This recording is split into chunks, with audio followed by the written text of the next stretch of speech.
Persatuan Sepak Bola Seluruh Indonesia (PSSI) telah mengumumkan bahwa PSSI menunjuk Patrick Kluivert sebagai pelatih timnas Indonesia menggantikan Sinteyong. Penunjukan juru taktik asal Belanda tersebut menuai reaksi kontroversi dari pendukung timnas. Meski karir Kluivert sebagai pesepak bola luar biasa, terutama ketika Kluivert membela Barcelona dan timnas Belanda, namun sepak terjangnya sebagai pelatih masih diragukan. Belum ada prestasi kepelatihan yang dapat ia banggakan. Di sisi lain, kehidupan Kluivert di luar lapangan sepak bola justru syarat dengan catatan kasus hitam.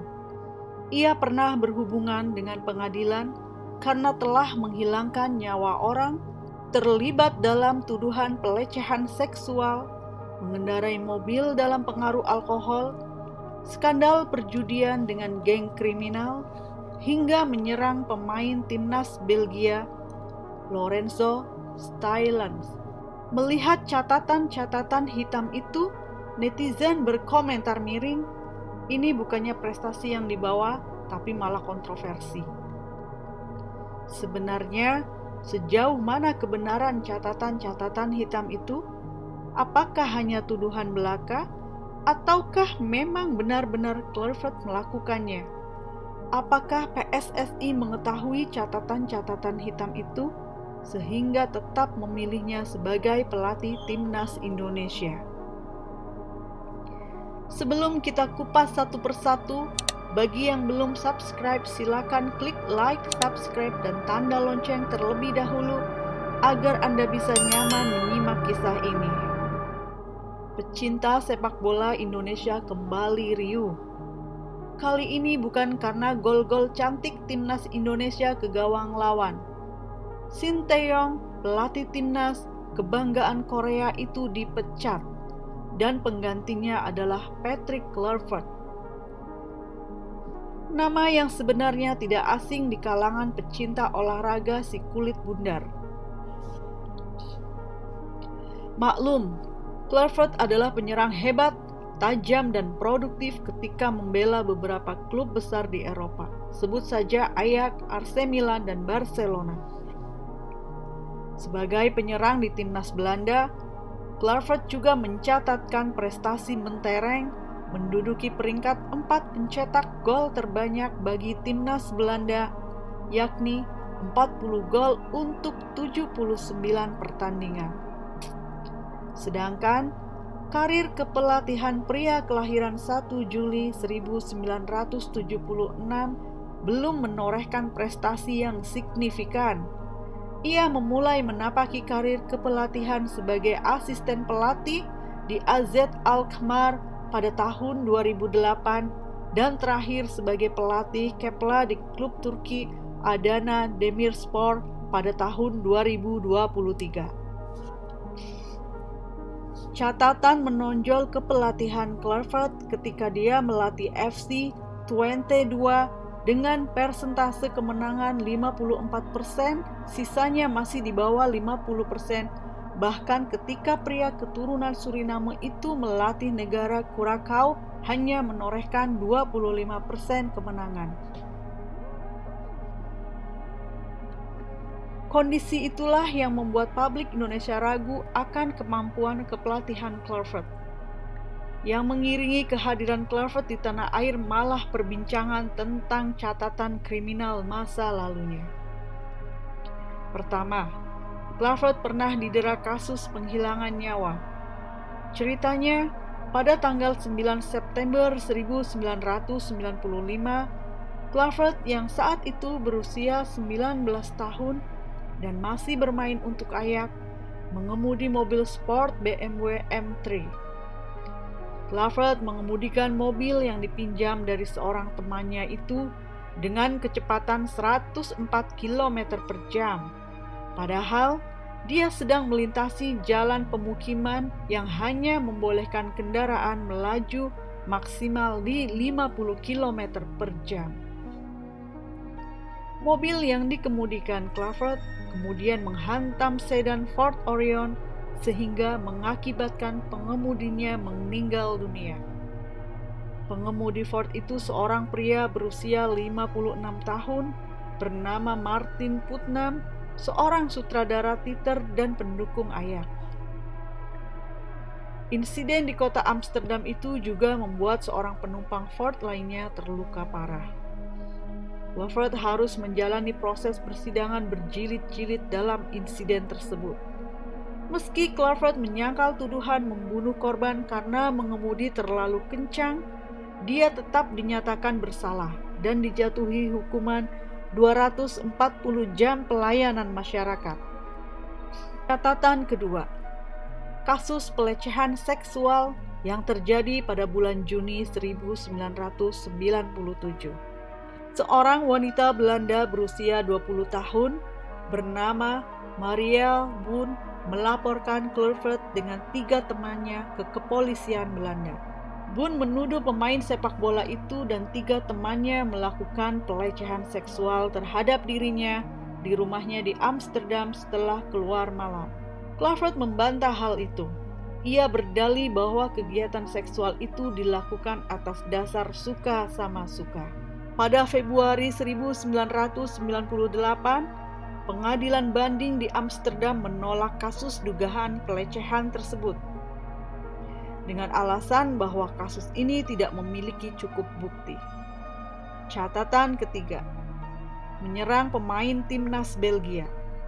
Akibat insiden ini, Clifford dilarang bermain dalam 2 pertandingan saat membela Belanda di Piala Dunia tahun 1998. Clifford dengan sengaja menyerang pemain Belgia, Lorenzo Steinlens. Wasit kemudian mengganjar kartu merah dalam pertandingan yang digelar pada tanggal 14 Juni itu. Clifford mengatakan dirinya kehilangan kendali saat Steinlens memanggilnya seorang pemerkosa. Saat pertandingan babak penyisihan grup E itu, Clifford memang baru beberapa bulan dibebaskan dari tuduhan pelecehan seksual. Steinlens memanggil saya seorang pemerkosa. Begitu pengakuan Clifford, dan hal itulah yang memantik Clifford sehingga menyerang Steinlens.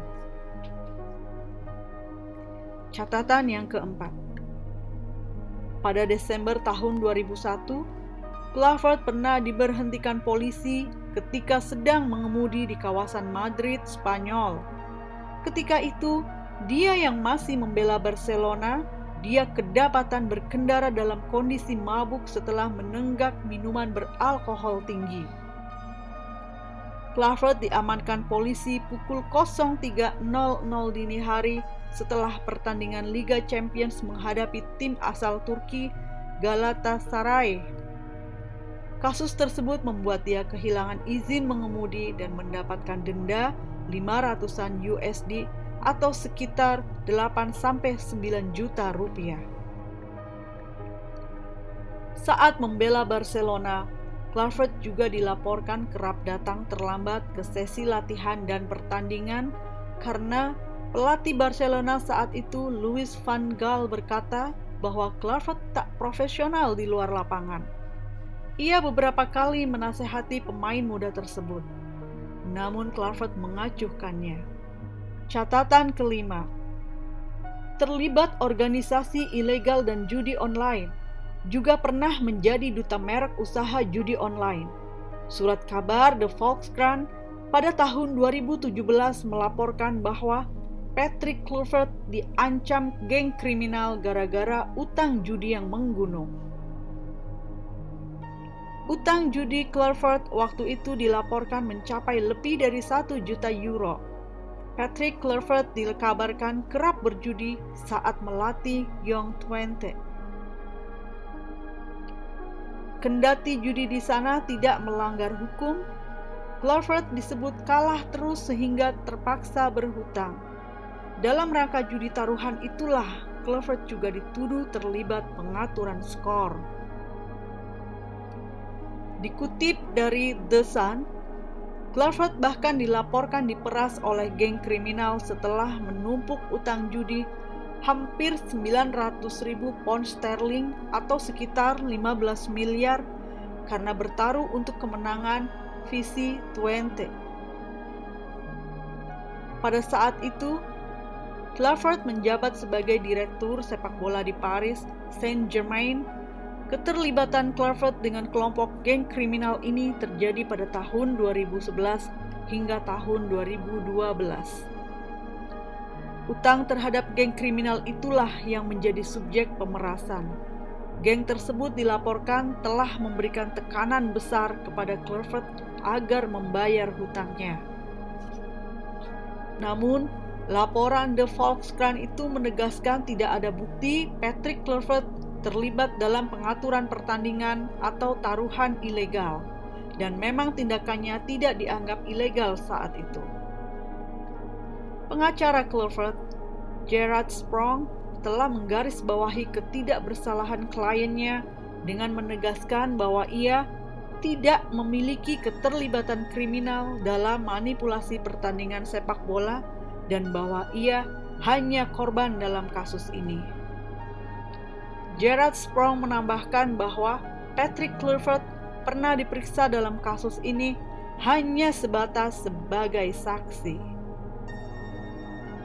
Soal citra buruk Kluivert itu, PSSI melalui anggota Komite Eksekutif Exco, Arya Sinulinga memberikan penjelasan bahwa Kluivert bersih dari tuduhan pengaturan skor.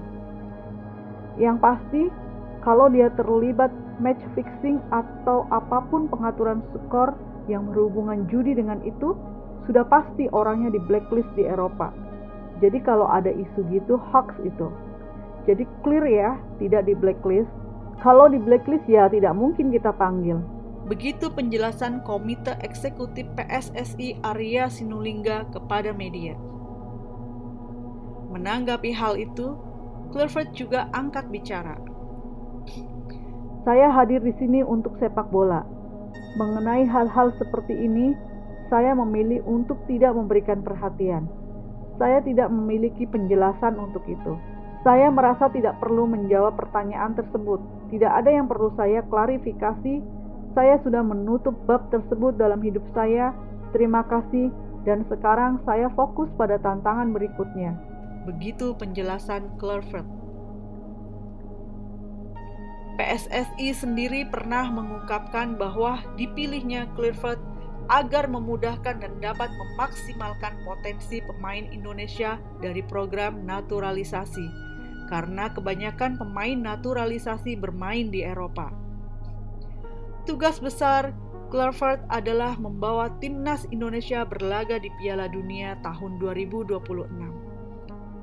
Baiklah Menir Kluivert, masa lalu biarlah menjadi masa lalu. Selamat bertugas. Kita tunggu Indonesia Raya berkumandang di Piala Dunia 2026.